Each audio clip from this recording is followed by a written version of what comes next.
In today's video, I'm going to teach you how to make a Miro board. Whether you're collaborating with team members, mapping out a project, or simply brainstorming ideas, Miro can be an incredibly useful tool. So let's dive in and explore this step-by-step process together. First, you need to head over to the Miro dashboard. To do that, open your preferred web browser and type in the Miro URL. This will bring you to the Miro dashboard where all your boards are housed. If you haven't signed in already, you'll need to provide your login details to access the dashboard efficiently. Once you're logged in, navigate to the section labeled Boards and Steps Team on the dashboard.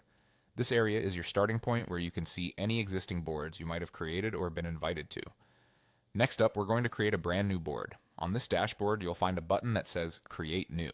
Clicking on it will open up a menu of options. From these options, choose Board. Creating a new board is like getting a fresh canvas ready to capture all your creative and organizational thoughts. As you select Board, a new tab will open with a variety of templates that Miro offers. These templates can provide a structured starting point for your board, with options ranging from mind maps to flowcharts and numerous others in between. Take a moment to explore these templates if you feel they might match your needs. If one catches your fancy, go ahead and select it to kickstart your project. However, if you prefer to start from scratch and allow your creativity to take the lead, simply click the X at the corner of the Template tab, and this will bring you to a blank canvas. This blank space is a realm of possibilities where you can begin adding your own unique content, shaping it according to your specific needs. And that's it! You now know how to create your very own Miro board. You can build upon this canvas with sticky notes, diagrams, images, and text, collaborating in real time with your team or organizing your thoughts in a strategic way.